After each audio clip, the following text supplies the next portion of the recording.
serious? What is your scariest true story? 10 years ago. I was 18 years old. As I was taking a shower and washed my hair, with every washing motion I pulled out more and more of my own hair until I was bald. No reason, no warning, nothing, just the pure horror of pulling out hands full of hair. The drain clogged with my hair as I silently stared in the mirror across the room at my own bald head. It felt like I was falling apart, mentally and physically. I honestly thought I would die that day. It was sudden autoimmune disease. Alopecia overnight. It was scary as hell. The weeks after I lost all my body hair as well. My hair never returned and I am very okay with it now, but I can never ever forget that moment in the shower. Many years ago when I was in high school, I was staying up late playing video games. Parents were out but no big deal. Being home alone didn't scare me. So I'm playing the game and at around 3 AM. My parents finally arrive. This in itself wasn't unusual, but based off their demeanor, something had happened. My dad told me that on their way back from their friend's house a far drive away, he had noticed they were being followed. My mom had no idea, but my dad, being the driver, was aware of this car that had followed them from about halfway back. Our house was in the suburbs and thus, getting to our house involved a few turns and whatnot. My dad purposely drove past our house without stopping, which is when my mom asked what he was doing. Sure enough, the car continuously followed my parents through the neighborhood. My dad ended up driving to the police station, which is when the car turned away and stopped following them. It's scary to think what could have been, had my dad not had the presence of mind to be aware of his surroundings as a driver and to act on his intuition. My parents would have opened the garage door to put the car in. And the idea that a car whose occupants likely had a malicious intent was right behind them is a thought that still bothers me to this day. Because of that past incident, I learned to always mind my surroundings when driving. Sometimes I drive through the country, Midwest. On Friday I did this, and I got stuck behind this car. They took all the turns I had planned to get to my final destination, but they started driving erratically. I could tell they thought I was following them. So instead of taking the left-hand turn to go where I needed to, I went straight and took the next left. We met at the next road I needed to go down, and these people clearly freaked out, started speeding up the road once they saw me. I went on my merry way and picked up my takeout. I feel bad, but the whole thing was funny, as I'm a tiny 5 feet 1 inches tall woman. Me and my fiance saw a guy on the side of the road asking for a ride. I told her there was no way in duck I'd pick up a male hitchhiker. She told me it was the right thing to do, but I convinced her that we shouldn't. 3 days later he was arrested for murdering the couple that picked him up. I'm 52. When I was about 8 years old, 5 other 8 to 10-year-olds were in a kid's bedroom playing. This one boy and me were wrestling around when someone turned off the lights. When the light went off there was a loud pop. Another kid had found a pistol and fired it. I was laying on the bedroom floor. The bullet missed my head by 2 inches. It was a straight down shot that narrowly missed. When I was 15-16, my mom put me on diet pills, still don't know what they are, that let me get away with just eating a tiny cup of soup the whole day and be okay with sleeping less than 3 hours daily. I got hooked on them because I could study way more. I guess the sleep deprivation finally caught up one night, and I started having auditory hallucinations.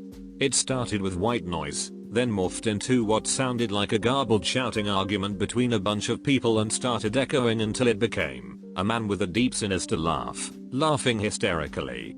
The rational part of me figured it's auditory hallucinations, but holy crap, it was petrifying and I could feel every hair standing up. Then another part of me just thought, well, if it's not a hallucination and I'm actually going to get murdered by bloodthirsty ghosts, at least I don't have to take the test tomorrow. I continued studying. Asian schools were tough. The moment I realized that I had an hour and a half's worth of gas to travel, either 2 hours towards my destination or 2 hours back to go pick up my wallet that I left behind. Just reading this stressed me out. What did you end up doing?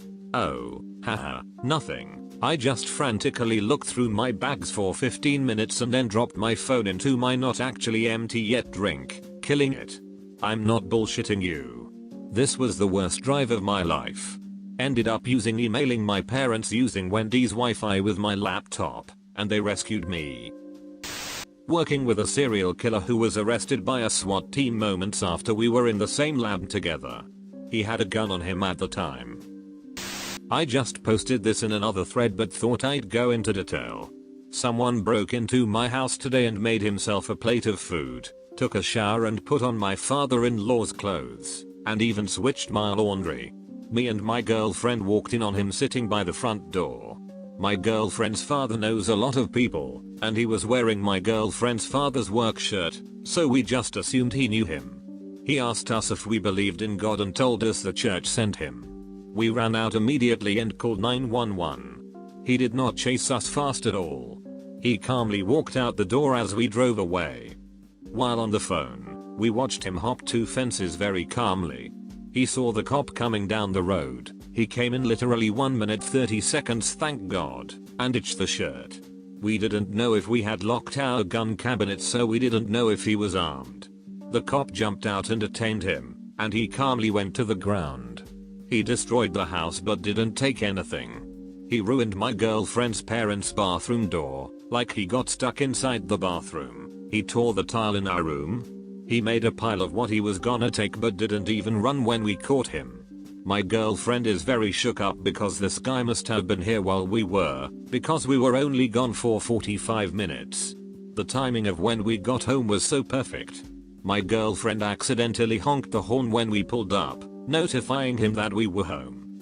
Normally we walk in the house and go straight to our room, and we would not have noticed him if he was still in the shower or in the kitchen. He has previous charges of battery with a deadly weapon. Thank God we got lucky.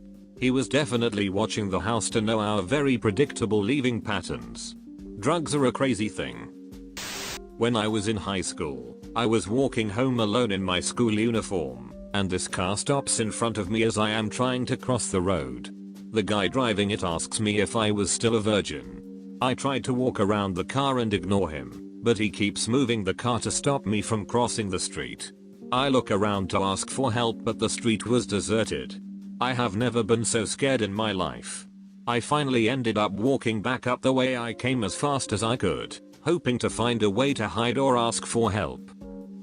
When I was 8 and my brother 6, my mom picked us up from school one day. When we got home my mom had forgotten her keys, so she knocked on the door for my grandma to let us in. Now architecture is super important to the story. We lived in a very well-to-do apartment building, on the 8th floor, where each floor was a long rectangle, with a single apartment on each end, so 2 apartments per floor. In the middle of the rectangle of each floor, there was a single elevator. The building was essentially all glass, there were no external fire staircases or ladders, and the nearest structure was another building an entire block away. Okay. So we knock on the door. My grandma yells from the inside, "I'm coming." So we wait. And we wait 1 minute, nothing. So we knock again. Again my grandma, I said I'm coming. 3 minutes, then 5. She still isn't opening the door even though we can clearly hear her in the kitchen inside the house. So we are getting pissed. We knock and she just keeps on saying the same thing. I said I'm coming right now. 10 minutes later, the elevator opens behind us and out comes my grandma. The apartment had been empty the entire time. It's been 20 years since then and my mom, brother, and I all clearly remember talking to that voice that sounded exactly like my grandma. Zero explanation. My grandma is still alive by the way. This probably doesn't count but my dad once dug up 2 World War II mortars in his backfield. Thankfully he didn't hit them and was fine. Scared the shit out of me that they're just like there, chilling underground, until they blow you to duck. This happened while living at my parents' house about 10 years ago. My whole family, brother, sister, and parents were at a Major League Baseball game. It was a night game and being baseball it ran a little later into the night. I was working as a lifeguard in high school and would get off around 9 PM usually. The pool was super close to my parents so I could get home within minutes. Well, I finally get home and get a shower and am trying to be quick about everything, because there was a party that night that someone from work was throwing. I'm getting out of the shower and walk into my room and hear all this shuffling and running downstairs. So I yell, "Hello?" thinking it's my parents. I then yell, "Mum, Dad?" again to no avail and hear the running of footsteps downstairs. And next thing I know I hear our garage opening up. You could just manually lift the door at the time because our garage door opener was broken. Anyways, that kinda freaked me the hell out because literally no one was home except for me. I ran across the street and got my neighbor and her son, and I walked through my house with a samurai sword because I was afraid whatever was in there was still there. The neighbor ended up calling the police. When we did another walkthrough we found that my dad had about $200 to $300 cash stolen. My mom's diamond rings and earrings were all stolen, and there was a set of earring lying on the bedroom floor with the jewelry box lid askew.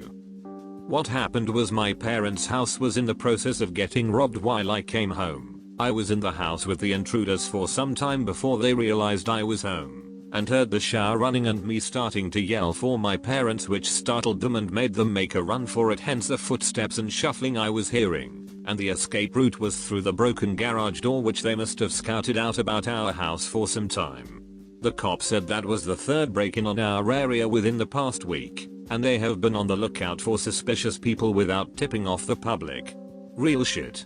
Probably one of the scariest things I've heard happen to me though. The moment I realized my parents weren't home and someone else was in the house with me was a terrible gut-wrenching feeling. I was about 9, laying in bed watching snow fall out of a window that faced the backyard. Suddenly a man's face popped up just inches from my window, staring right at me. I still remember his beard coated in ice and his steamy breath.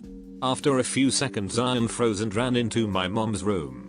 She thought I was making it up and sent me back to my room. I hid so I couldn't see out of the window. The next morning when we left for school there were footprints in the fresh snow that straight went back to my window. My sister went to a nail salon that used the utmost in care and sterilization. They even used a plastic liner for the foot tub. She got a massive staph infection on her leg, and after living with an actual hole in her leg the size of a grapefruit, it's starting to look somewhat normal 2 years later. She has nerve damage in her leg and foot, though, and the infection nearly killed her. You can be so very clean, but still get staph. It is no joke. You do not want to mess with it. When I was 16 my grandparents hired me to house sit for 3 weeks at their farmhouse in a small town. It was the second to last night of my stay and all had gone well for a 16-year-old completely alone in a big empty house for 3 weeks. It was about 1 AM and it started to thunderstorm outside, so I decided to turn everything off and go to bed. I was upstairs in the front bedroom that overlooks their driveway, using the toilet when I heard a loud noise outside that sounded similar to a tractor or riding mower. Now this isn't completely unusual as my uncle lives down the street and he is who did the lawn care for their house. But at 1 AM during a storm it was quite odd. I heard the side door to the house open and could hear my uncle's work boots enter below me. I thought maybe he was there to help out in case of a power outage.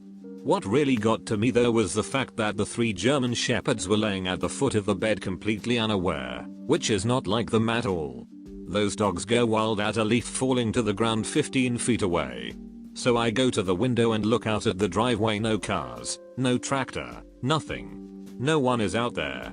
All of a sudden the stomping intensifies and I start to hear what sounds as if someone is banging a broom on the ceiling below me. Now the dogs start going wild and I'm in full panic mode. The thunderstorm outside is intensifying, the stomping and banging on the ceiling is getting louder and the dogs are going berserk. Instantaneously, the power goes out and everything stops. The dogs, the stomping, the banging, everything. The room I'm in is pitch black for about 5 full minutes and I hid under the covers trying to call my uncle in a sheer panic. After that, everything was as if nothing happened and the storm passed shortly after. Was the scariest and weirdest night ever. I grew up in a farmhouse built in the 1860s. I was probably 14 or so and was home alone while my parents took my little brother to t-ball practice. My little brother did, and still does, call me Sissy. And I have always called him Bobby. I was sitting in the living room watching TV and heard the back door that we always use open and my little brother shout out, "Sissy." And I responded back with, "Hey Bobby." I waited a minute or two and heard nothing else, then yelled out again with no response. As it turns out, they hadn't gotten home yet. I was literally too scared to move and stayed put till they did get home about 30 minutes later.